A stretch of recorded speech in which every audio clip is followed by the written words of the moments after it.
সিদ্ধপুর, সিদ্ধপুরের কাহিনী। সিদ্ধপুর এই জায়গার অনেক নাম। সিদ্ধপুর মানে হচ্ছে এখানে কেবল সিদ্ধবাসী লোকেরা থাকতো। সিদ্ধ মানে যারা সিদ্ধি কামনায় যোগ তপস্যা করছেন, মুনি ঋষি যোগী পুরুষ সব এখানে বাস করতেন। তাদের নাম অনুসারে সিদ্ধপুর বা জায়গাটা কোথায় সিদ্ধেশ্বরপুর বলা হয়। সিদ্ধপুর বা হিন্দিতে বা সংস্কৃতে বলে সিদ্ধপুর। সিদ্ধপুর লেখা আছে দেখবেন। আর এই জায়গায়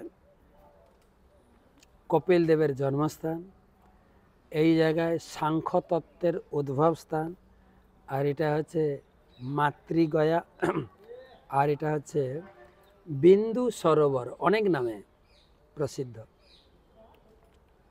তা আমাদের যখন ভারতের যে প্রধানমন্ত্রী এই গুজরাটের মুখ্যমন্ত্রী ছিলেন, তিনি এই জায়গাটা এত সংস্কার করেছেন, এত সুন্দর করেছেন জায়গাটা, এত সুন্দর মঠ মন্দির এবং পিণ্ডদানের জন্য। আর এই যে জল দেখছেন, বর্ষা হোক দুনিয়াতে বন্যা হোক জল ওইটাই থাকবে, বাড়েও না কমে না। কেন? এই জল সাধারণ জল না। কোন জল? সাধু বাবা বললেন কি জল? বিন্দু, ভগবানের অশ্রু বিন্দু। অশ্রু বিন্দু না, ভক্তের প্রতি প্রেমের বিন্দু জল। এর সঙ্গে তো অন্য জল মেশে না। তো সেই জল আমার সৌভাগ্য হয়েছিল, আমি এসছি অনেক মহাত্মাদের সঙ্গে। পরম পূজ্য শ্রীশ্রীমৎ ভক্তি আশ্রয় বৈষ্ণব মহারাজ নিয়ে এসেছিলেন অনেকবার সংকীর্তন ভক্তদের, শ্রীশ্রীমৎ ভক্তি পুরুষোত্তম স্বামী মহারাজ, শ্রীপাদ জননিবাসপুর শ্রীপাদ পঙ্কজাঙ্গিরি প্রভু। তো দেখছিলাম জননিবাস প্রভু এই কাহিনী বলতে বলতে চোখ দিয়ে ঝরঝর করে জল পড়ে গেছে। তিনি অনুভব করছিলেন যে একটা জায়গায় আমরা এসেছি, সিদ্ধাশ্রম, এবং অনেকক্ষণ ধরে তিনি এই জলে স্নান করছিলেন। এই জলে তখন এতটা পরিষ্কারও ছিল না জল, খুব সংস্কার ছিল না, আগে এত বাঁধানো ছিল না। তথাপি নিচে নেমে আঁচল দিয়ে ছেঁকে জল পরিষ্কার করে সবাইকে নিয়ে তিনি স্নান করেছিলেন, গায়ত্রী করেছিলেন এবং ইচ্ছা পোষণ করেছিলেন এখানে থাকবো। থেকেও গেলেন, এখানে ঘর বাড়ি নেই কিন্তু থাকার মতো। হ্যাঁ, এইসব দেখতে বলে এক রাত থাকবো এখানে। কর্দমমণি 10,000 বছর তপস্যা করেছেন, আমরা কমপক্ষে 10 ঘন্টা থাকি। থাকলেন তিনি, এই জায়গা থেকেছিলেন। তারা অনুভব করতেন এইসব জায়গার মাহাত্ম্য। আমরা কতটুকু অনুভব করতে পারি? তবে প্রভুপাদের ভাগবতম পড়তে পড়তে এই জায়গার মাহাত্ম্য উপলব্ধি করা যায়। সিদ্ধাশ্রম, এবং এখানকার লোকে বলে এখান থেকে পাশেই সরস্বতী নদী প্রবাহিত হচ্ছে। এই সরস্বতীর নদীর তীরে কর্দমমণি বসে তপস্যা করেছিলেন। ভাগবতমের 3য় স্কন্ধে কথা পাওয়া যায় যে ভগবান ব্রহ্মাকে সৃষ্টি করেছেন এবং ব্রহ্মাকে আদেশ দিলেন, ভাগবত শিক্ষা দিলেন, পুরো ভাগবত শোনালেন, দিয়ে বললেন তুমি ভক্তিযুক্ত হয়ে এই জগতে জীব সৃষ্টি করে ভরে দাও, জগৎকে সাজাও সুন্দর করে, পাহাড় পর্বত গাছপালা পশু পাখি এবং লোকজন দিয়ে সাজিয়েছেন 84 লক্ষ জনি দিয়ে সাজাবেন, কিন্তু নিজে কতটুকু করবেন? শরীর থেকে, মন থেকে, হৃদয় থেকে, ভ্রু যুগল থেকে, কপাল থেকে সৃষ্টি করেছেন মনি ঋষিদের। একা সৃষ্টি করে কি ভরানো যায় নাকি? তখন তিনি মিথুনী ক্রিয়া প্রথম মহিলা সৃষ্টি করলেন, তার নাম শতরূপা, আর তার স্বামী ছিলেন স্বয়ম্ভুব মনু, প্রথম ব্রহ্মার পুত্র স্বয়ম্ভুব মনু। তো তাদের মিলনে 5 ছেলে মেয়ে হয়েছিল, মনে আছে তো? 3 মেয়ের নামটা মনে থাকবে, আকুতি, দেবাহুতি, প্রসূতি এবং উত্থানপাত আর প্রিয়ব্রত। প্রিয়ব্রত সব থেকে বড় ছিল, তারপরে উত্থানপাত, তারপরে 3 মেয়ে। কিন্তু উত্তানপাদের নামটা পরে আসে, কেন উত্তানপাদ ছিল বৈরাগী, তিনি সংসার কার্য করতে চাইছিলেন না, বাবাজি হয়ে গেছিলেন। প্রিয়ব্রত মহারাজ বাবাজি হয়ে গেছিলেন। তো সুখদেব গোস্বামী, মৈত্র ঋষি, তারা খুব উৎসুক ছিলেন দেবাহুতির কাহিনী আগে বর্ণনা করতে। দেবাহুতি যদিও মধ্যম কন্যা ছিলেন, তো দেবাহুতির সঙ্গে বিবাহ হয় কর্দমমণি। কর্দমমণি ব্রহ্মা থেকে, ঠাকুরমশাই বললেন, ব্রহ্মার ছায়া থেকে সৃষ্টি হয়েছিল এবং তাকে সৃষ্টি করে আদেশ দিয়েছিলেন, তুমি যাও তপস্যা করো, তপস্যায় সিদ্ধি লাভ করে আমার সংসার কাজে সাহায্য করো। তো কর্দমমণি এখানে, তখনকার আয়ু ছিল 1,00,000 বছর, 10,000 বছর এই জায়গায় তিনি কঠোর তপস্যা করেছিলেন এবং সেই সময় তার তপস্যার বলে পুরো জায়গাটা সাত্ত্বিকভাবে পূর্ণ হয়েছিল। সাত্ত্বিক পাখি, যে সমস্ত কোকিল, দোয়েল, সারস, সাত্ত্বিক পাখি বলে, সাত্ত্বিক ফুল, সাত্ত্বিক ফল গাছে ভরে গেছিলেন এবং সাত্ত্বিক জন্তু জানোয়ারও একে অপরে দেখা হলেও কেউ কাউকে হিংস্রতভাবে কাউকে আঘাত করত না। এই জায়গার সেই সাত্ত্বিকভাবে পূর্ণ করেছিলেন কর্দমমণি 10,000 বছর। তার তপস্যার আকর্ষণে ভগবান গরুড়ের পিঠে এখানে আবির্ভূত হয়েছে। ভগবান সাক্ষাৎ নারায়ণ গরুড়ের পিঠে এখানে পদার্পণ করেছিলেন এবং তিনি গরুড় ছিলেন নিচে, গরুড়ের গলা জড়িয়ে ধরে দাঁড়িয়ে আছেন। ভগবানের চরণ মাটি স্পর্শ করছে না, দেবতাদের চরণ, ভগবানের চরণ মাটি স্পর্শ করে না।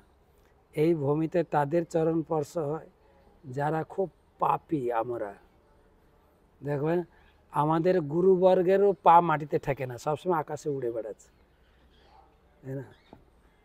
সেই তো ভগবান গরুড়ের গলা জড়িয়ে ধরে দাঁড়িয়ে আছে আর কর্দমমণিকে বলছেন, কর্দমমণি উঠে প্রণাম করেছেন যে বৎস, আমি তোমার তপস্যা অতীব সন্তুষ্ট হয়েছি। তোমার মতো এই কঠিন তপস্যা অতীতে কেউ করেনি, ভবিষ্যতে কেউ করতে পারবে না তোমার মতো কঠিন তপস্যা। আমার ইচ্ছা হয়েছে তোমাকে কিছু বর দেব। আপনারা জানেন কি বর চাইলেন? বিয়ে করব, মেয়ে খুঁজে দিন। কারণ তখনকার দিনের মেয়ে ছিল সারা জগতে কয়টা মেয়ে? 3টে, আকুতি, দেবহূতি, প্রসূতি। তো ভগবান তার এই কথা শুনে এত সন্তুষ্ট হয়েছিল, চোখ দিয়ে আনন্দাশ্রু, ভক্তের প্রতি প্রেম। ভক্ত এত সরল, ভক্ত সে, ভক্তিবিনোদ ঠাকুর বলেছেন। ভক্তিবিনোদ ঠাকুর বৈষ্ণবের সংজ্ঞা দিয়েছেন। যদি জিজ্ঞেস করে বৈষ্ণবের সংজ্ঞা কি, কি উত্তর দেবেন? ভক্তিবিনোদ ঠাকুর বলেছেন, সরলতাই বৈষ্ণবতা। এটা উত্তর দিয়েছেন। যে যত সরল সে ততই বৈষ্ণবের স্তরিতে উন্নত হয়েছে। সরলতা, এই সরল মনে একটু ইচ্ছা ছিল বিয়ে করব, আর বাবার আদেশ ছিল তুমি বিয়ে করে সংসার বাড়াবে। সরলভাবে ভগবানকে বলেছে আমি বিয়ে করতে চাই। তো ভগবানের অশ্রুবিন্দু গড়াতে গড়াতে সেই কুণ্ড তৈরি হয়েছে, নাম হয়েছে বিন্দু। কিসের বিন্দু? ভগবানের ভক্তের প্রতি প্রেমাশ্রু, সেই বিন্দু গিরে বিন্দু সরোবর। আর এই জলের মাহাত্ম্য খুব বেশি। এই জলে যদি কেউ স্নান করে, প্রথমে স্নান করা তো দূরের কথা, এই স্থান এসে দর্শন মাত্রেই আপনার শালক্য মুক্তি হবে। শালক্য মুক্তি জানেন? আপনি ভগবানের ধামে বাস করবেন। যদিও ভগবানের ধামে বাস করছেন, আপনারা কতটা উপলব্ধি করেন কে জানে। এই স্থান দর্শন মাত্রেই শালক্য মুক্তি পাবে, আর জল স্পর্শতে সারূপ্য মুক্তি পাবে। শাস্ত্রে বলছে ভগবানের মতো রূপ পেয়ে যাবে। তারও কাহিনী শোনাবো। তো সেই জল, আরও কথা আছে, এই জল স্পর্শে, এই জলে যদি কেউ স্নান করে তার কৃষ্ণ বিরহ মিটে যাবে, কৃষ্ণের সঙ্গে তার সাক্ষাৎ হবেই বলা হয়েছে শাস্ত্রে। তো এই বিন্দু সরোবর, এখানে ভগবান বললেন আমি আগে থেকেই তোমার জন্য মেয়ে ঠিক করে রেখেছি, যে স্বয়ম্ভুব মনু এবং এবং শতরূপার মধ্যম কন্যা, অতীব ভক্তিমতী সুন্দরী রাজকন্যা, সে হচ্ছে দেবাহুতি। সে পরশুদিন তার বাবা মা কন্যাকে নিয়ে আসবে, এখানে বিয়ে হবে। তো পরশুদিন বাবা মা এসেছেন কন্যাকে নিয়ে। তো হবু শ্বশুর, তো নাকি হবু শ্বশুর, তিনি হচ্ছেন ক্ষত্রিয়, আর কর্দমণি হচ্ছেন ব্রাহ্মণ। ব্রাহ্মণকে প্রণাম করেছেন এবং অনেক স্তব স্তুতি করেছেন। আপনাদের মতো সাধু সন্ত এই জগতে, আপনাদের তপস্যা ধ্যান ধারণায় এখনো জগতে ধর্ম টিকে আছে। আর কর্দমণিও তো জানে এই আমার কে, হবু শ্বশুর। কর্দমণি প্রণাম করেছেন যে আপনার মতো, আপনাদের মতো এই ধর্মীয় ক্ষত্রিয় রাজা থাকার ফলে আমরা ধর্মকর্ম করার সুযোগ পাচ্ছি। হচ্ছে তো নাকি? আমাদের এখন রাজা হচ্ছেন মাননীয় নরেন্দ্র মোদী মহাশয়। হ্যাঁ, তো তার জন্য তো মোটামুটি আমাদের একটু সাহস হয় ধর্ম করার, নাহলে আমরা যে রাজ্যে বাস করি, তো সেই জন্য প্রশংসা করছেন যে আপনার মতো ক্ষত্রিয় ধার্মিক রাজার থাকার ফলে আমরা ধর্ম করার সাহস লাভ করি। তো আর একজন পাঠক কৌতুক করে বলছে, শ্বশুর হবে না, শ্বশুরকে প্রণাম না করলে স্ত্রী রেগে যায় না, সেই জন্য স্ত্রীকে দেখিয়ে দেখিয়ে একটু প্রণাম করেছেন। হ্যাঁ, আপনি নিজের বাবাকে বাবা না বলতে পারেন, কিন্তু স্ত্রীর বাবাকে যদি, শ্বশুরকে যদি প্রণাম না করেন, বাবা বলে না ডাকেন, আবার ইস্কনে আবার হয়ে গেছে প্রভু বলে ডাকেন, কমপক্ষে সবাইকে প্রভু ডাকেন, কিন্তু স্ত্রীর বাবাকে প্রভু ডাকবেন না। কি ডাকবেন? ডাকেন তো নাকি? ডাকবেন, কিন্তু নাহলে ঘরে কারগিল বাঁধবে। প্রণাম করেছেন। তখন রাজা অফার করেছেন যে আমার এই কন্যা, আমি শুনেছি আপনি নৈষ্ঠিক ব্রহ্মচারী নন, অর্থাৎ নৈষ্ঠিক ব্রহ্মচারী মানে সারা জীবন যে ব্রহ্মচারী থাকবে। আরেকটা ব্রহ্মচারীর উপাধি হচ্ছে উপকুরবান ব্রহ্মচারী, যে কিছুদিন ব্রহ্মচর্য থাকার পরে আবার বিয়ে করতে পারে, গুরুর অনুমতি নিয়ে বিয়ে করতে পারে। তাহলে ব্রহ্মচারীদের বিয়ে করার অনুমতি আছে, তো আছে না নেই? কে চালু করেছেন? কর্দমমণি। তো ইস্কনে যদি কেউ ব্রহ্মচারী বিয়েও করে, আপনি গালি দেবেন কেন? চালু করে দিয়ে গেছেন তো, হ্যাঁ, তাই না? আবার আমি কোথাও কোথাও বলি, যদিও এই ব্রহ্মচারী ঘরে থাকতো, হয়তো গ্রামের একটা মেয়েকে বিয়ে করত। যেরকম কর্দমমণি 10,000 বছর তপস্যা করেছে, বউ জুটল কি বিশ্ব সুন্দরী দেবাহুতি। সেজন্য আমাদের ইস্কনের ব্রহ্মচারীরাও বিয়ে করছে। হ্যাঁ, রাশিয়ান সুন্দরী, আমেরিকান মেম সাহেব, তাই না? আছে তো পন্থা একই। আর বড় বড় সরস্বতী নগর, গৌরনগরে বাড়ি উঠছে, যেটা ঘরে থাকলেও হতো না। ভগবান বলছেন 5-7 বছর ভজন করেছে, কিছু তো দেওয়া উচিত নাকি? দিচ্ছে। ভগবান ঠকাবেন কেন? তো যাই হোক, তো এসছেন, তো অফার করলেন। তখন কর্দমমণি শর্ত করলেন, শর্ত যে একটাই শর্তে আমি বিয়ে করতে পারি আপনার কন্যাকে। আপনার কন্যা যখন সন্তানের মা হবে, আমি তখন ঘর থেকে বিদায় নিয়ে আমি আমার ভজনে বানপ্রস্থ জীবনে চলে যাব। এটা কিন্তু কঠিন শর্ত, কিন্তু যে সন্তান জন্ম দেওয়ার মা সন্তানকে নিয়ে থাকবে, ঘরের মালিক ঘর ছেড়ে পালিয়ে যাবে। এখন হয়তো মেনে নিচ্ছে, কেননা মেয়েরাও জানে যে এটা চলে গেল আরও জুটবে, আগে থেকে ম্যানেজ করে একে বলে তুমি চলতে পারো, ভাগো। কিন্তু তখনকার দিনে ছিল না। তো সেই জন্য রাজি হলেন। বাবা কন্যাকে জিজ্ঞেস করলেন, শর্ত শুনলে তো? তুমি বিয়ে তো করবে, তুমি বিচার করো। তখন দেবাহুতি কিছু বলেননি, মৌন। মৌন মানে মৌন মানে সম্মতি লক্ষণম, মৌনম সম্মতি লক্ষণ, আমি রাজি। এবারে বিয়ে হয়েছে, বিয়ে হওয়ার পরে এই জায়গা থেকে আমাদের শিক্ষা নিতে হবে গৃহস্থ জীবনে কিভাবে দেবাহুতির পতিব্রতা সতী, সে ছিল রাজকন্যা, সুন্দরী। সুন্দরের একটা দেহের অহংকার থাকে কিন্তু, হ্যাঁ, যদিও শাস্ত্রে বলা হয়েছে পুণ্য কর্মের ফলে 4টা জিনিস লাভ হয়, জন্ম, ঐশ্বর্য, শ্রুত, শ্রীবি। কুন্তী মাতা বলেছেন যে যারা পুণ্য কর্ম করে তাদের 4টা ঐশ্বর্য লাভ হয়, জন্ম হবে উচ্চ কুলে, তারপরে ঐশ্বর্য লাভ হবে, অনেক বড় ধনী হয়ে যাবে, আর শ্রুত মানে অনেক জ্ঞানী হবে, হয়তো বড় ডিগ্রি লাভ করবে কলেজে, বা ব্রাহ্মণত্ব পণ্ডিত হয়ে যাবে, আর লাস্টে হচ্ছে শ্রী মানে সুন্দর বা সুন্দরী হবে। তো সুন্দরী মানে কোনো সুন্দরীকে যদি বলো যে তুমি একটু হরিনাম করো, ভগবানের জপ করো, ওর সঙ্গে সঙ্গে উত্তর দেবে, তাই না? আমার পিছনে কত ছেলে ঘুরছে, আমি আবার ভগবানের পিছনে ছুটবো? তো কিন্তু দেবাহুতি সুন্দরী ছিলেন এবং পতিব্রতা সতী ছিলেন। পতিদেব যে 10,000 বছর তপস্যা করেছেন তার অভ্যাস হয়ে গেছে, ঘুম থেকে উঠে মঙ্গলারতি করা, ভজন করা, যজ্ঞ করা, পূজা করা, জপ করা, করতে করতেই দিন যায়, রাত যায়, বছর যায়, কয়েক হাজার বছর চলে গেছে। আর এদিকে বেচারিনী স্ত্রী সারাদিন সাপ্লাই দেয়,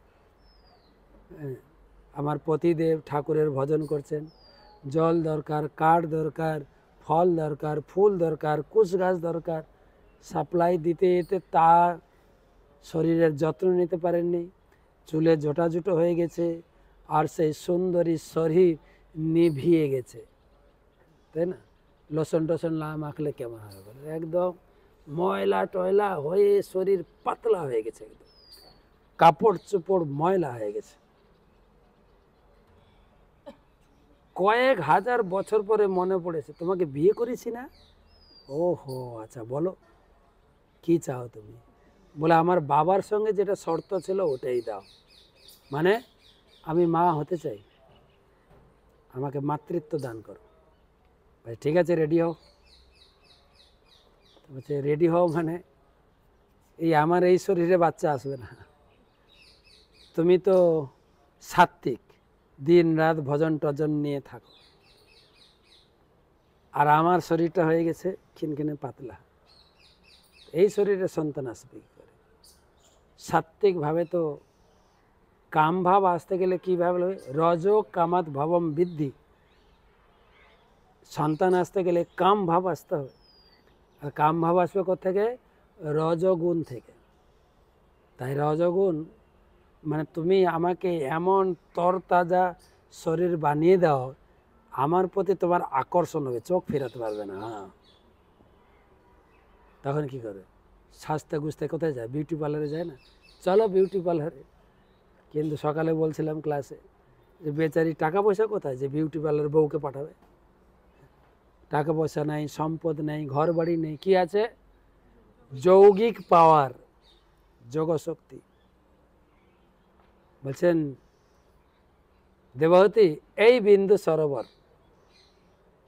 ভগবানের অশ্রু বিন্দু পরিপূর্ণ, সমস্ত কামনা বাসনা পূরণকারী এই জল, তুমি জলে ডুব দাও।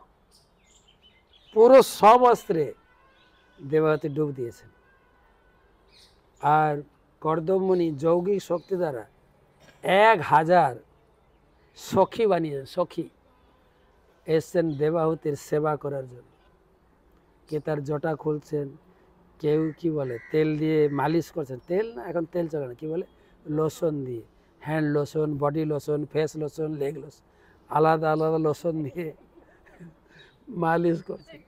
আবার কিছু লোক কি বলে আমাদের পানীয়, আচ্ছা আচ্ছা প্রোটিন জাতীয় একদম হেভি খাবার খাওয়াচ্ছে না, কি বলে কাস্টার্ড, সকালে খেয়েছে না বাবারে কাস্টার্ড, আর কি খেয়েছেন সকালে, কি বলে ছাঁচ, হ্যাঁ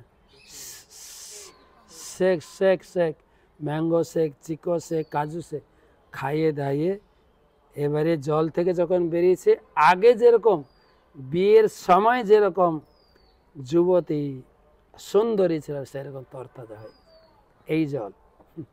তাহলে এই জলে ডুববেন সাবধান, কিন্তু সমস্ত কামনা পূরণকারী। পুরুষদের কোনো ভয় নাই, মহিলাদের যদি আবার বেশি সুন্দরী হয়ে যান তখন প্রভুদের ভয় হয়ে যাবে। কেননা চাণক্য পণ্ডিত বলেছেন যে রূপবতী স্ত্রী শত্রু বলেছেন। স্ত্রী যদি খুব রূপবতী হয় স্বামীর কাছে শত্রু, কেননা ওর পিছনে কত লোক ঘুরবে, আপনার সামলাতে অস্থির হয়ে যাবে। তো বলেছেন, তো সেই বাসনা পূর্ণকারী জলে এবারে স্বামী স্ত্রী রেডি। এবার কি করতে হবে, বিয়ের পরে চলো না একটু ঘুরে আসে, হনিমুন করে আসে। আমরা আর কোথায় যাব, দিদি দীঘা বানিয়েছেন, দীঘা চলো ঘুরে আসে। দীঘা, তো ওই দীঘা যাবে, টাকা পয়সা কোথায়, ট্রেনের টিকিট লাগবে তো, নাহলে এমআইতে 1000 টাকা করে নেবে না, কি করে যাবেন। কিন্তু বললাম না কি আছে, যোগসদ্ধি আছে রয়েছে। বলছে কিছু লাগবে না, এখানে দাঁড়া, তোমার জন্য গাড়ি আনছি। কোন গাড়ি? আকাশ বিমান। আকাশ বিমান নিয়ে এসেছেন এবং একটা বিল্ডিং, ধরুন না 7 তলা বিল্ডিং, আমাদের যে ঘরে আছে তার পাশে 7 তলা বিল্ডিং আছে না, ওই রকম 7 তলা বিল্ডিং একটা বিমান বানিয়েছে। বিমান বলছে উঠো, কোনো টিকিট বোর্ডিং পাস লাগবে না, উঠো।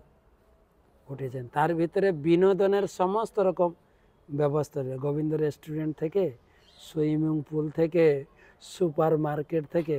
কালকে গেছিলেন না ইসকন সুপার মার্কেটে, ওর থেকে আরও ভালো, মানে বিনোদনের জন্য যা দরকার পুরো সাজিয়ে গুজিয়ে কয়েক বছর না কয়েক হাজার বছর ঘুরেছেন, যেখানে যেখানে যাওয়ার কথা।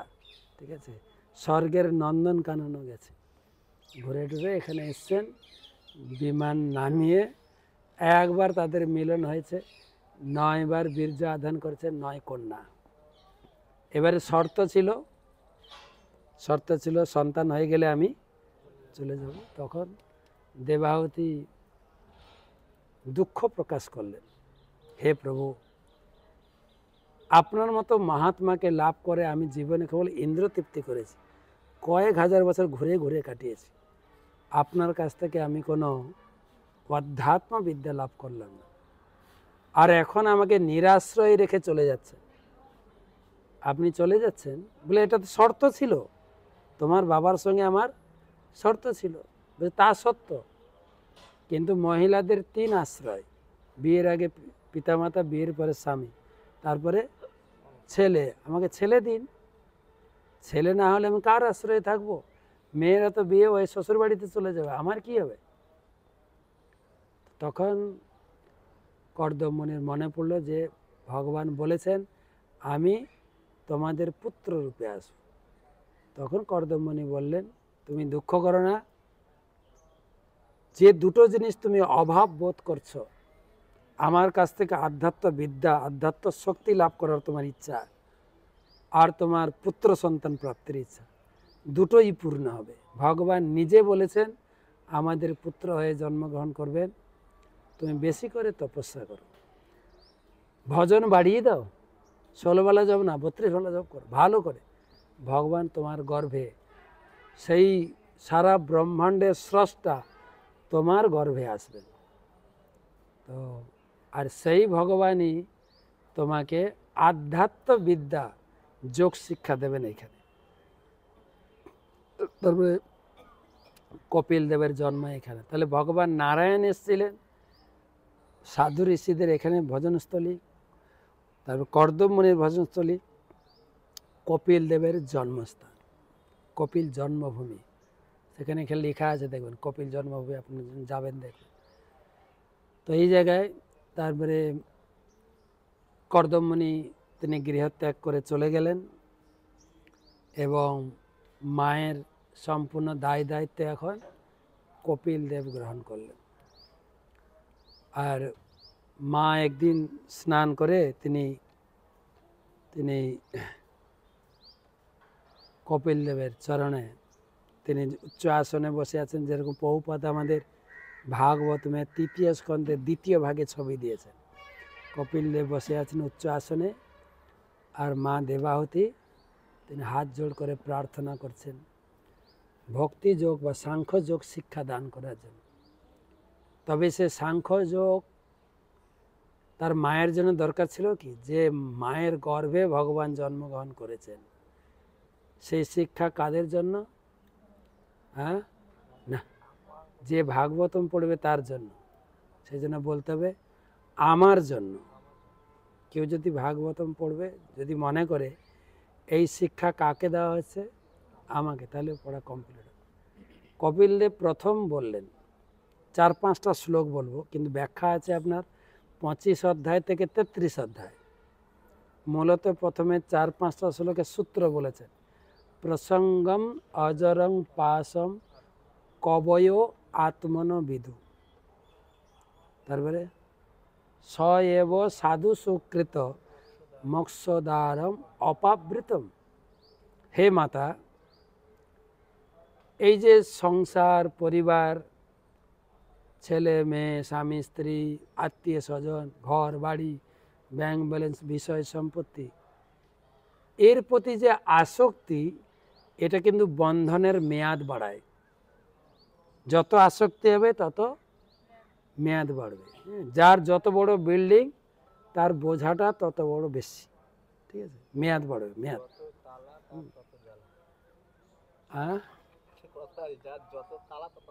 ও, যার যত তালা বিল্ডিং তার তত জ্বালা। আচ্ছা, আমাদের মায়াপুরে এটা মুসলিম আছে, এখন আছে, আলম ভাই, নাম শুনবেন। ও আমাদের মায়াপুরে লেবারি কাজ করত, তার অনেক জমি জায়গা ছিল। ইস্কন ধীরে ধীরে কিনেছে, সব বিক্রি করেছে ইস্কন। তো তখন লেবারি কাজ করতো, এখন কয়েক কোটি টাকার মালিক। বামনপুরে ঢোকার মুখে ডান দিকে আলম ভবন। হ্যাঁ, তোকে একদিন এক ভক্ত জিজ্ঞেস করছে মায়াপুরে, এ আলম দা ঠিক আছে তো? না গো প্রভু, এখন আর ঘুম হয় না রাত্রে। বলছে কেন? বলে তখন লেবারি কাজ করতাম, 2-4 পয়সা যা পেতাম ঠিক ছিল, এখন দিন রাত টেনশন আর টেনশন, ঘুম। তাই কপিল দেব বলছেন, যার যত আসক্তি তার তত জ্বালা, তার তত বন্ধনের মেয়াদ বাড়ছে। একই আসক্তি সাধু সুকৃত, সেই আসক্তি যদি সাধুর প্রতি প্রয়োগ করা হয়, মোক্ষদ্বার অপাবৃত, তার মুক্তি। একই আসক্তি, সংসারের প্রতি আসক্তি বন্ধনের কারণ, সাধুর প্রতি আসক্তি মুক্তির গেট খুলে যাবে। তখন বলছেন কোন সাধু? জগতে তো প্রচুর সাধু, লাল কাপড় পরলেই আমাদের হিন্দু লোকেরা লাল কাপড় দেখলেই নমা নমা করে আর দক্ষিণা দেয়। কোন সাধু? তখন সাধুর লক্ষণ বলছেন। প্রথমে বলবেন বাহ্যিক লক্ষণ, তারপরে বলবেন আভ্যন্তরীণ লক্ষণ। তিতিক্ষস্য কারণিকা সুহৃদ সর্বদেহী নাম অজাত শত্রব শান্তা সাধব সাধু ভূষণ। সাধুর ভূষণ, ভূষণ মানে পোশাক, কি মটকা কাপড় পরেছেন না শাড়ি পরেছেন, কম দামের শাড়ি না, ওরকম না। সাধুর ভূষণটা কি? তিতিক হবে, মানে প্রথম হচ্ছে সাধুর একটা প্রথম কাজ হচ্ছে প্রচুর সহিষ্ণু। আমাদের তো একটু এদিক আর পারছি না, সহিষ্ণু। সাধুকে কেন সহিষ্ণু হতে হবে? বাইরের লোককে সহিষ্ণু হতে হয় না। যখনই আপনি মালা ধরে তিলক কেটে বা শিখা রেখে ঘুরবেন, তখনই আপনার উপরে অত্যাচার চালু হবে। যদি আপনি গ্রামের মহিলা হন, ঢং দেখো, ফুঁটা কেটেছে, এমনি হয় না। আমরা বুঝি ভক্ত না, এসব নতুন সব এসছে কোথাকার। কে শিখা ধরে টানবে, কে কাঁচা কুলে দেবে, করতো তো, করতো না। এখন নয়, ভক্ত বেড়ে গেছে বলে ততটা করার সাহস পায় না, কিন্তু আগে করতো খুব। তো সাধুকে সহ্য করতে। কেউ যদি উলঙ্গ হয়ে ঘুরে বেড়ায়, পাগলামি করে, মদ খায়, কেউ কিছু বলবে না। যখনই আপনার কপালে তিলক দেবে, তখন নানা কথা বলবে, বলে না লোকে, নানা কথা। তো সেই জন্য সাধুকে সহ্য করতে, সহ্য করে আমাদের ছিল সুবক স্বামী গুরু মহারাজ বলেন, যে সহে সে রহে। সহ্য করলে টিকে যাবে। যে না সহ্য করতে পারে, যে না সয় না সয়, না সইতে পারলে না সয়। মাত্রা স্পর্শাস্তু কন্তেয় শীতোষ্ণ সুখ দুঃখদা আগম অপায়ন নিত্যম তাম তিতিক্ষাস। তিতিক্ষাস মানে সহ্য, তিতিক্ষাস কারুণিকা। শুধু সহ্য করলে হবে না, কারুণিকা। সে করুণা পরায়ণ, নিজে জপ করবে এবং সারাদিন প্রয়াস করবে লোককে জপ করাতে। কি করে লোকে ভক্ত হবে, কি করে লোকে একটা গীতা পড়বে, কি করে লোকে মালা জপ করবে, কি করে লোকের মুখ থেকে মাছ মাংস ছাড়াবো। পাপ করছে দুনিয়া। প্রভুপাদ যখন আমেরিকায় প্রচার করে রাত্রি প্রায় 11:30টার দিকে ফিরছেন, প্রভুপাদ সামনে বসে আছেন, পিছনে তার সেবকরা দুজন বসে আছেন, গাড়ি চলছে, প্রভুপাদ ঝরঝর করে কেঁদে যাচ্ছে। শিষ্যরা জিজ্ঞেস করছেন, প্রভুপাদ মানে রাত সারাদিন প্রচুর পরিশ্রম, তো আপনার কোনো শারীরিক কষ্ট হচ্ছে? বলছে না। তবে আপনি কাঁদছেন কেন? এই দেখো, এই আমেরিকা শহর দিন রাত সমান হয়ে গেছে। দিনেও যেরকম লোক খাটে, শহর বাজারে কি হয়, একদম বড় বড় হ্যালোজিন লাইট জ্বলছে, গাড়ি চলছে, হোটেল খোলা আছে, চলছে কি না, কোম্পানি চলছে। লোকের রাত্রে যে একটু সুখে ঘুমাবে সেইটুকু নাই। কীরকম খাটছে লোক। আমি সবার কাছে পৌঁছাতে পারছি না। সবার কাছে পৌঁছে যদি এদের একটু মালা ধরাতে পারতাম, এদের কষ্টটা একটু লাঘব হতো এবং এর একটু সুখ পেত। সবার কাছে পৌঁছাতে পারছি না, আমি একা। এইরকম করুণা থাকতে হবে। এমন নয় যে টাইমে আসবো, অফিসে বসবো, পালাবো। করুণা হৃদয়ে যতক্ষণ করুণা না আসবে প্রচার করতে পারবেন না আপনি। সময় চলে যাচ্ছে, যত পারি লোক ধরবো। হ্যাঁ, আমাদের অনুকূল ঠাকুরও বলেছেন, মানুষ আপন টাকা পর, যত পারিস মানুষ ধর। ধরুন, ধরে করুণা না হলে প্রচার করবেন কি করে? করুণা হলে না হলে তো শুধু ঘুমাওয়া, আরাম করে ঘুমায় একটু। তিতিক্ষস কারুণিকা সুহৃদ, সকল জীবের প্রতি বন্ধু ভাবাপন্ন। কাউকে সে কেটে খাবে না। সুহৃদ কার প্রতি? সর্বদেহী না, সমস্ত জীবের প্রতি সুহৃদ। এমন নয় যে কে বলে দিল জীবে প্রেম করে যেই জন সেই জনে সে বিশেষ, আবার মুখে জিহ্বাতে প্রেম করে ভালো ভালো খাবার মাছ মাংস খাচ্ছে। সেরকম সাধুর না কথা এখানে বলা নেই। কিন্তু সুহৃদ সর্বদেহী না, সমস্ত জীবের প্রতি সুহৃদ। আর অজাত শত্রুব, তার কোনো শত্রু নেই। আমাদের শত্রু আছে কি না?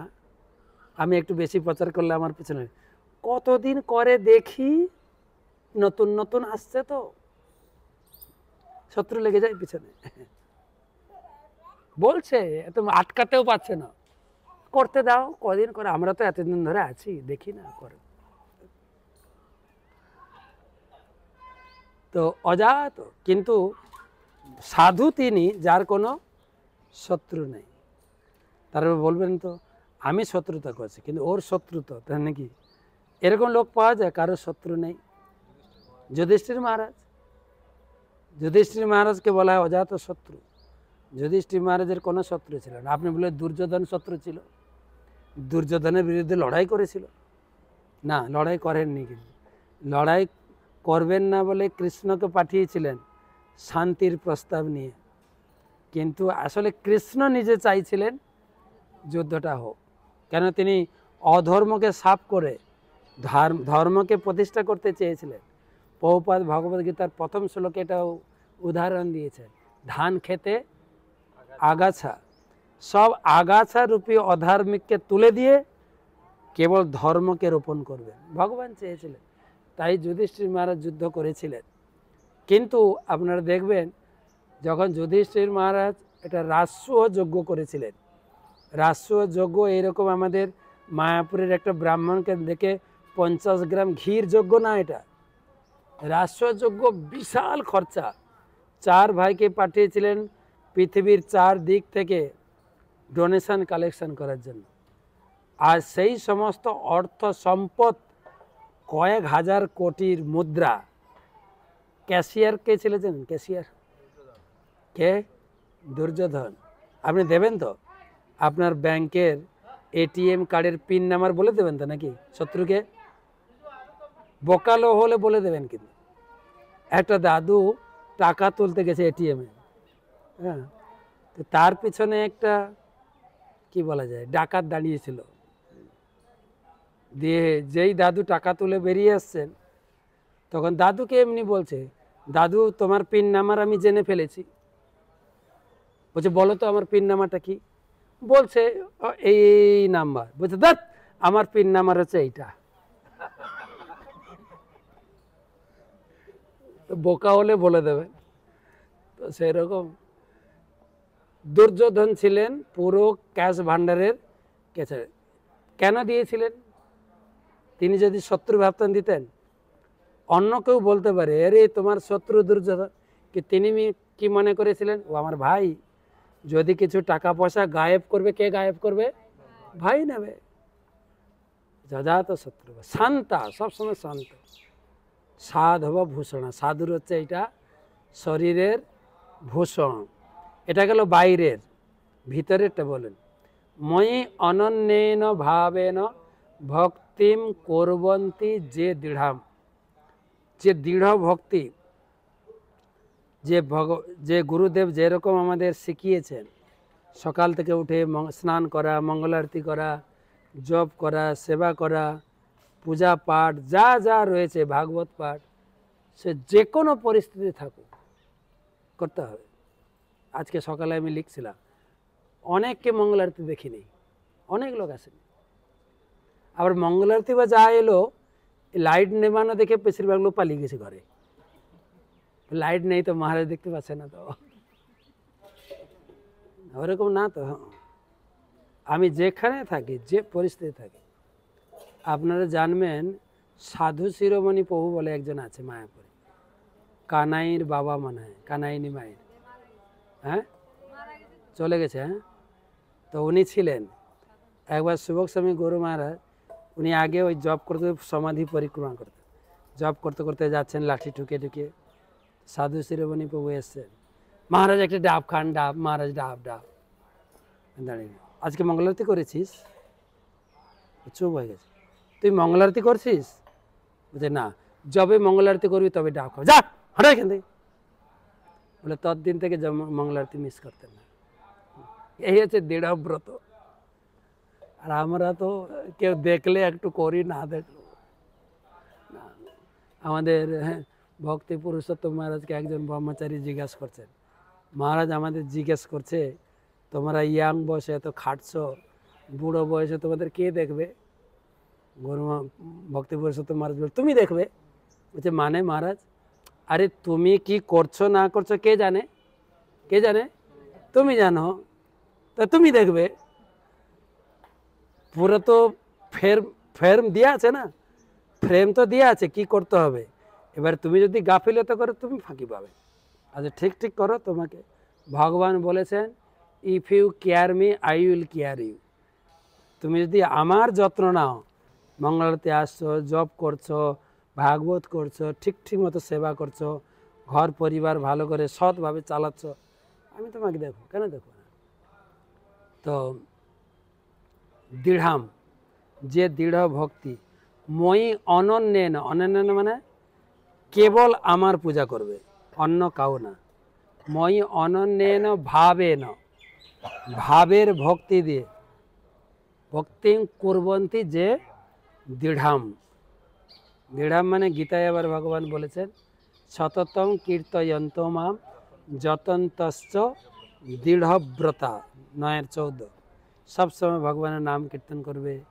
এবং দৃঢ়ব্রতার যত্নের সহিত যতন্তশ্চ যা করুন আপনার রান্না সেবা কারো প্রচার সেবা কারো বাইন্ডিং সেবা যে যেটা করবেন যত্নের সহিত যতন্তশ্চ দৃঢ়ব্রত নম সন্তস্য মাং ভক্তা নিত্যযুক্ত উপাসনা ভক্তিং কুর্বন্তি যেটা তারপরের লাইনে আরেকটু কড়া কথা বলে দিয়েছেন ওইটা নিতে পারবেন কিনা জানি না মৎকৃতে তক্ত কর্মাণি আমার জন্য সমস্ত প্রকার কর্ম ত্যাগ করবে শ্রাদ্ধ শান্তি পিণ্ডদান হ্যাঁ কিচ্ছু করবে না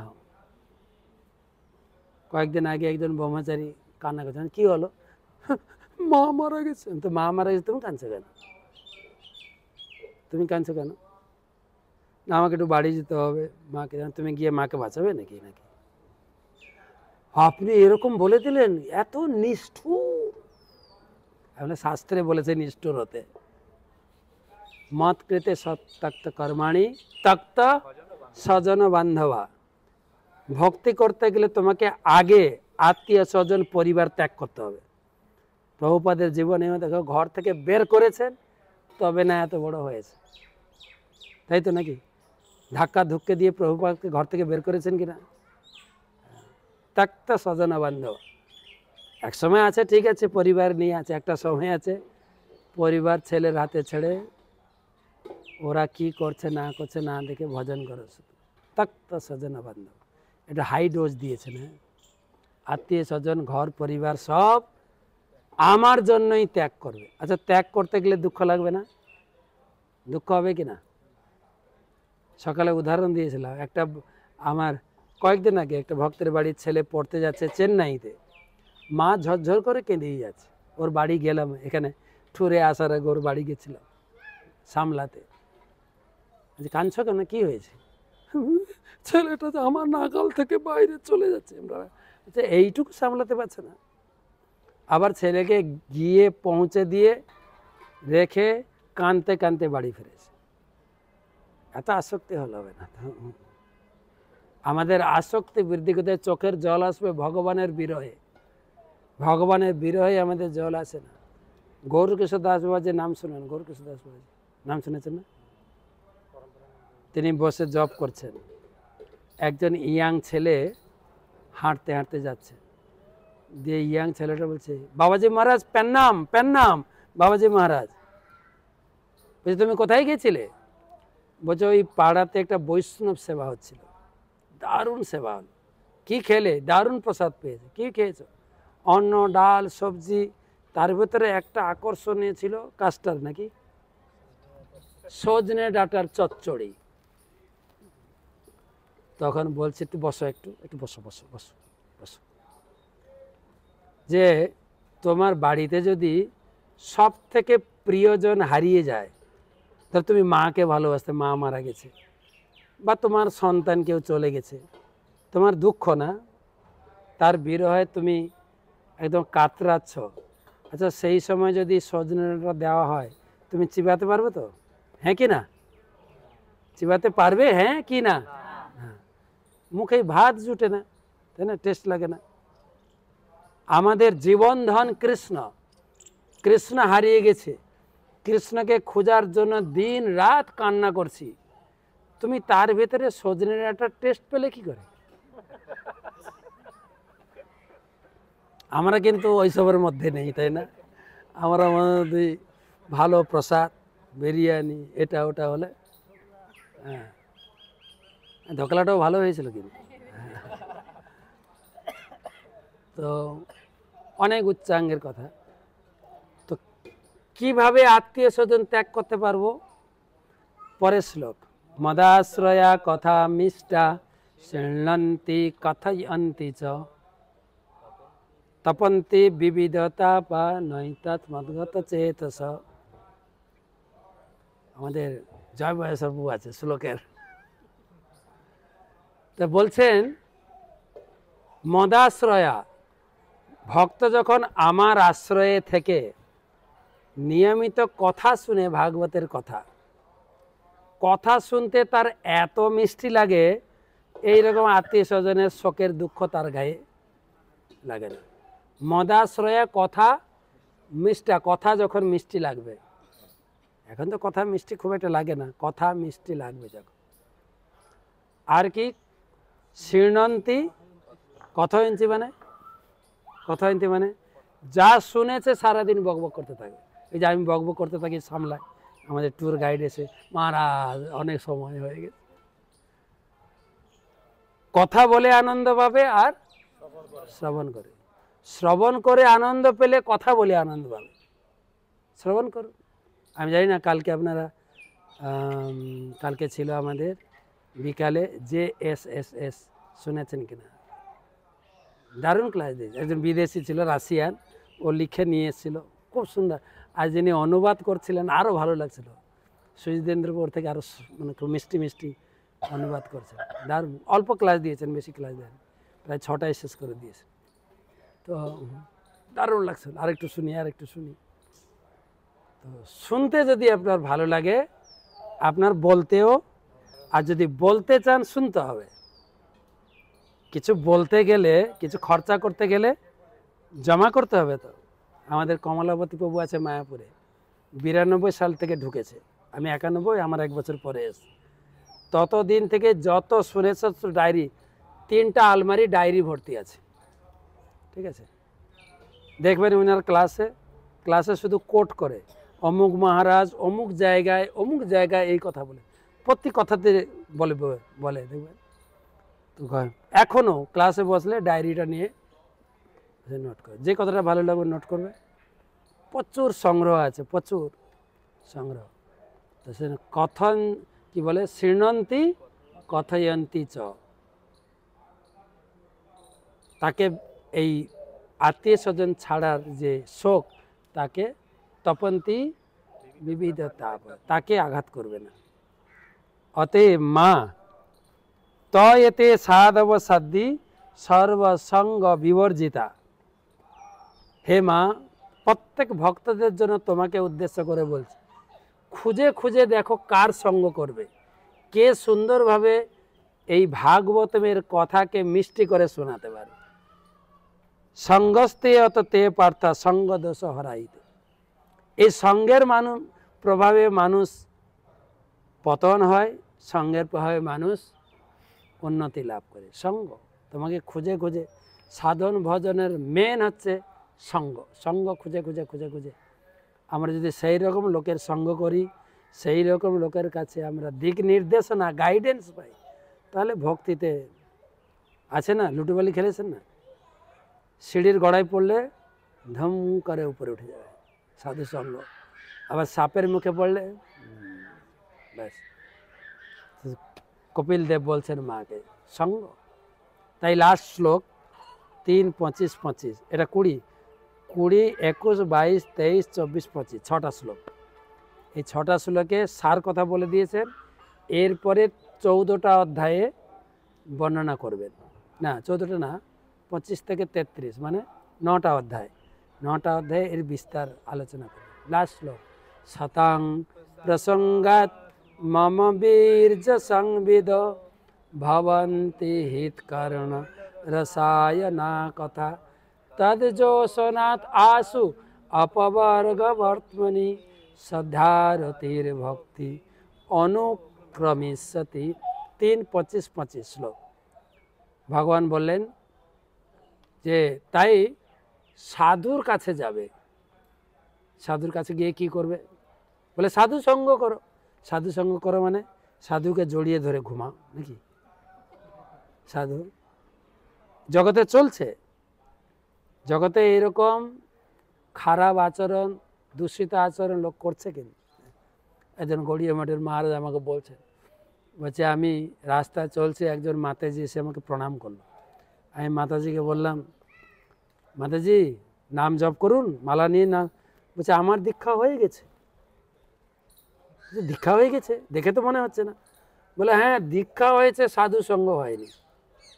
বেশ, দীক্ষা হয়েছে সাধু সঙ্গ হয়নি না? সাধুর সঙ্গে এক রাত থাকি নাই তো। জগতে চলছে।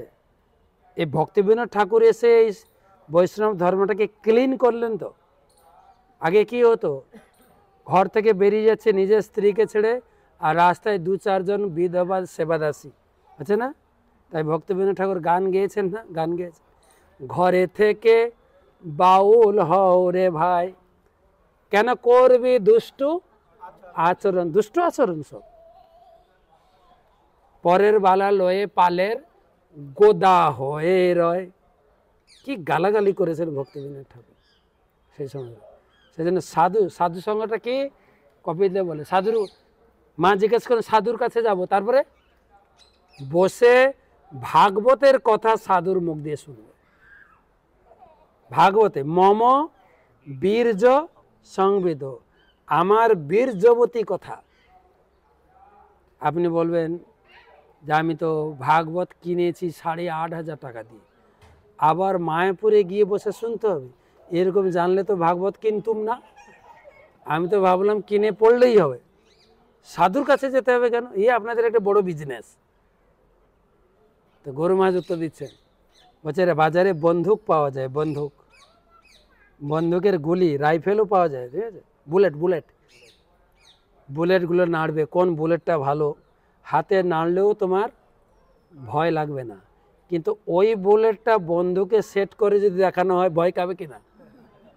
তো ভাগবতমের এই যে উপদেশ, এগুলো বন্দুকের গুলির মতো, তুমি পড়লেও তোমাকে স্পর্শ করবে না। সেই বুলেটগুলো যখন সাধুর মুখ দিয়ে বেরোবে না, তখন ট্যাক ট্যাক করে লাগবে। ওরে বাবা, এত কড়া কড়া কথা, সেখানে শুনতে হবে সাধুর কাছে। শুনলে কি লাভ হবে? তৎ যোশ না, তার আগের লাইনটা, হিত কর্ণ রসায়ন। সাধুর কাছে কথা শুনতে শুনতে কর্ণ আর হৃদয় রসে পরিপ্লুত হয়ে যাবে। তাহলে তুমি ক্ষুধা, তৃষ্ণা, আত্মীয় স্বজনের এই আকর্ষণ থেকে মুক্ত হয়ে যাবে। তৎ যোশনাথ আশু অপবর্গ বর্তমানে। এই হরিকথা সাধুর মুখ থেকে শুনতে শুনতে ভগবানের কথারূপী শব্দ কর্ণরন্ধ্রেণ প্রবেশ করবে। আরেকটা জায়গায় বলা আছে, প্রবিষ্ট কর্ণরন্ধ্রেণ সানা ভাব সরোরুহম। যখন সাধুর মুখ দিয়ে এই ভগবানের কথারূপী শব্দ, ভগবান কোনটা দিয়ে ঢুকবে?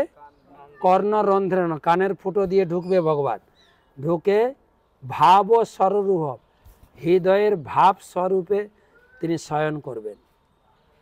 ভগবানের কি কাজ? ভগবান সকলের হৃদয়ে আছেন, কি কাজ? কি কাজ গো? হ্যাঁ, সাক্ষী রূপে আছেন, সাক্ষী পরমাত্মা রূপে আছেন না, কিন্তু ভক্তের জন্য সাক্ষী রূপে থাকেন না। ভক্তের হৃদয় কিভাবে থাকে? শুয়ে থাকবেন। কেন? জানে যে ভক্ত কোনো পাপ বা উল্টাপাল্টা কাজ করে না, ও তো গুরুর কাছে প্রতিশ্রুতিবদ্ধ, এতে আবার সাক্ষী রাখবো কি? তাই ভক্তিবিনোদ ঠাকুর বলেছেন, ভক্তের হৃদয়ে গোবিন্দের কি কাজ? তোমারও হৃদয়ে সদা গোবিন্দের বিশ্রাম। গোবিন্দের ঘুমানোর জায়গা সাধুদের হৃদয়। আর গোবিন্দ, তাকে ইংরেজিতে বলে গড, তার 3টে কাজ। সকালে বললাম, G for generator, O for operator, D for, 3টা কাজ ভক্তের হৃদয়ে করেন। জেনারেটর, শুদ্ধ গুণ, শুদ্ধ চরিত্র গড়ে তোলেন ভগবান। চেঞ্জ হচ্ছে কিনা বলেন তো? আগে আমরা কি কথাবার্তা বললাম, কি খেতাম, কিভাবে আচরণ, কি ভাষা বলতাম, এখন ওইগুলো বলতে গেলে একটু বাধে না? বাধে কিনা?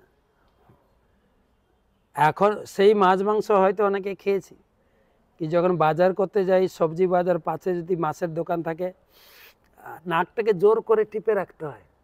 কিন্তু আগে তো গন্ধ শুকেছি, গন্ধ লাগেনি তো, তার মানে পরিবর্তন হচ্ছে, তো গুণ পরিবর্তন হচ্ছে।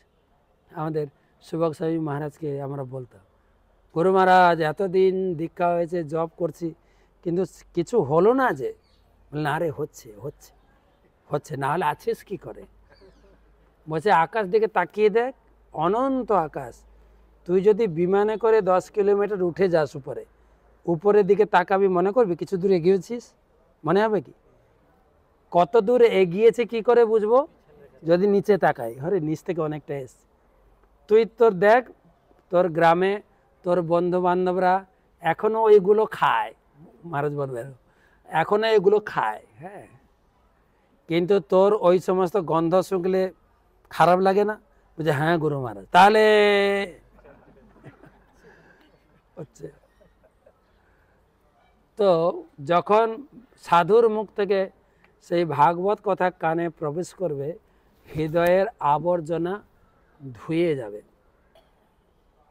আমার নেটে একটা ক্লাস আছে, দেখবেন, কলিযুগের 2টো সাবান মহাপ্রভু দিয়েছেন। কাপড় যদি নোংরা হয়, ধোবেন কি দিয়ে? Detergent soap.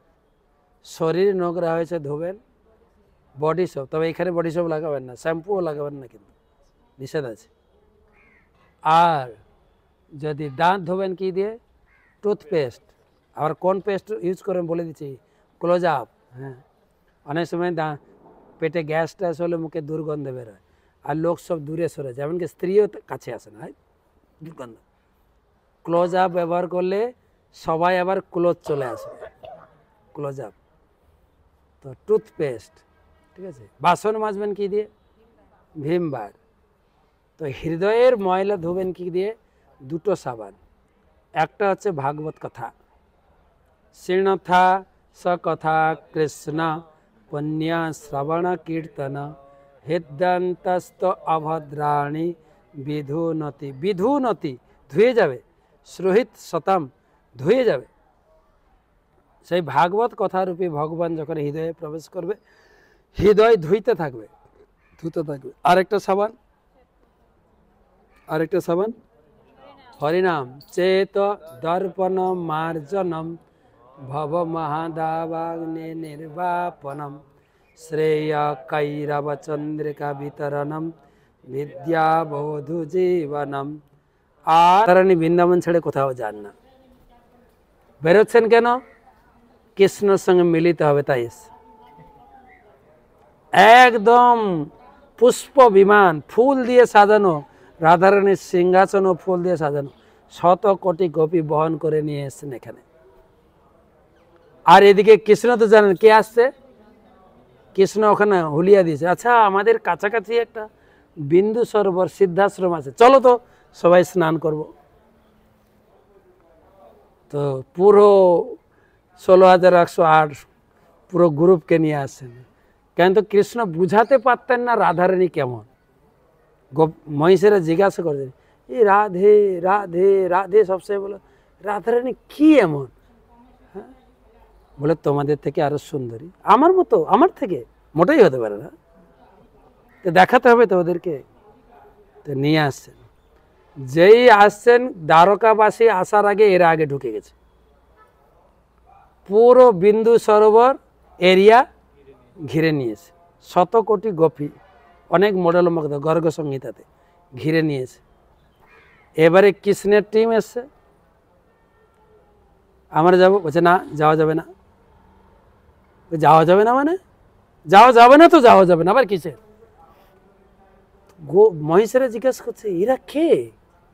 দেখতে তো খুব সুন্দর, এরা কিন্তু সখী গোপী আছে, তার আগে বিশ্বভানু নন্দিনী আছে, দেখতে খুব সুন্দর। তো বলছে এরা বৃন্দাবন থেকে। বৃন্দাবন থেকে? তো ভিতরে কি? বলে ভিতরে হচ্ছে বিন্দু সরোবর, সেখানে ঢুকতে দেওয়া যাবে না। কেন? না আমাদের মাহেশ্বরী আছেন, আমাদের যে ঈশ্বরী, বৃন্দাবনের ঈশ্বরী তিনি আছেন। বলে ঈশ্বরী মানে রাধারানী? বলে হ্যাঁ রাধারানী। তাদের তখন চোখ বড় বড় হয়েছে, এতদিন শুনেছে না রাধারানীকে, দেখেনি তো চোখে, রাধারানী। তো কৃষ্ণ বলছে আমাদেরকে ঢুকতে, বলছে না ঢুকতে দেওয়া যাবে না। বিশ্বভানু নন্দিনী স্নান করছে, তো মাঝখানে আছে রাধারানী, তিনি স্নানে নেমেছেন।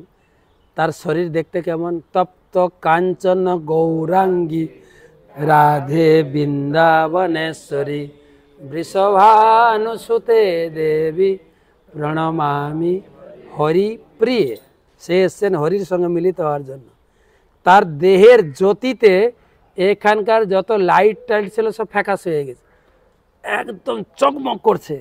কার জ্যোতি এত? কোথাকার পাওয়ারফুল লাইট? তো কৃষ্ণ অনুমতি নিয়েছেন আমি যাব। তো তারা লাইন করে দিয়েছে, যাচ্ছেন কৃষ্ণ এবং তার দ্বারকাবাসী টিম।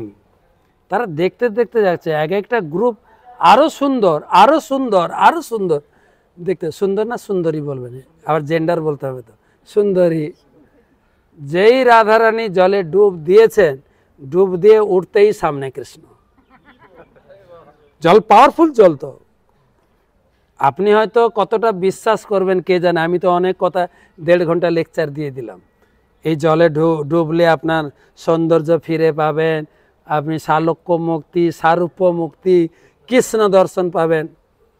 আপনি মনে করেন ধর কতদিন ধরে ভজন করছে, পাই না, এখানে ডুব দিলে হয়ে যাবে। হ্যাঁ, মহারাজ যতই বলুন, আমি কিন্তু ওই ফাঁদে পা দিচ্ছি, আমি ডুববো না, যতই মহারাজ বলুক গে। তাই না? বিশ্বাসে মিলায় বস্তু,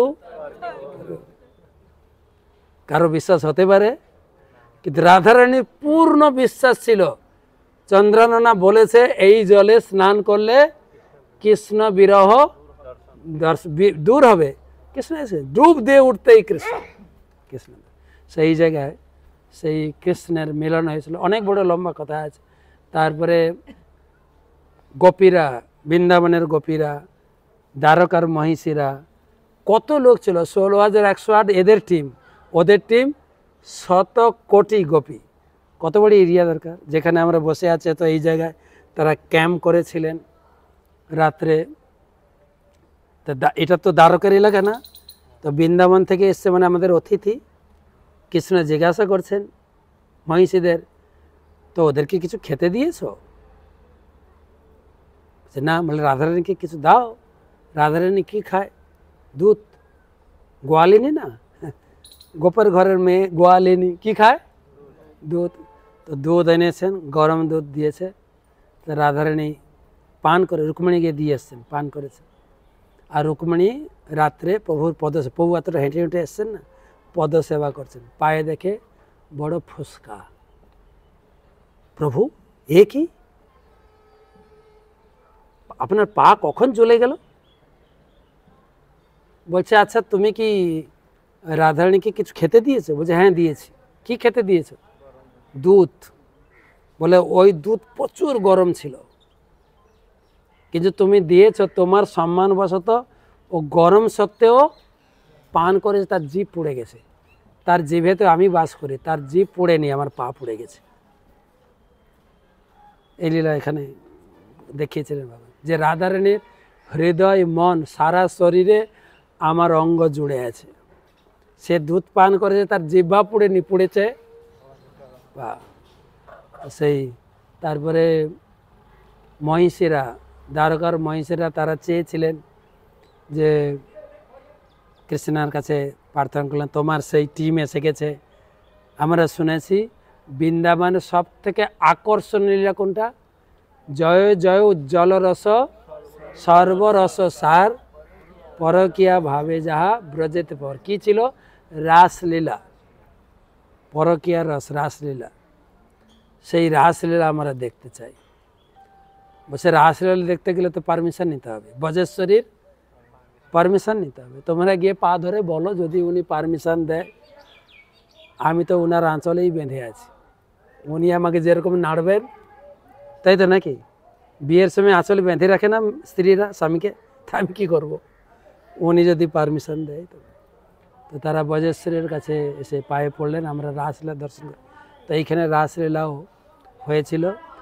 তো দ্বারকাবাসীরা দর্শন করেছিলেন।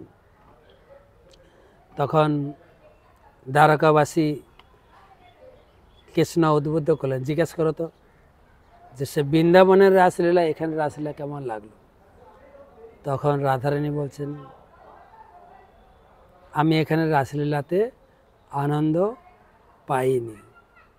এরা এইটুকু রাসলীলা থেকে তাজ্জব হয়ে গেছে, কিন্তু বৃন্দাবনের রাস যদি কি বলে দ্বারকাবাসীরা দর্শন করে কি হতো।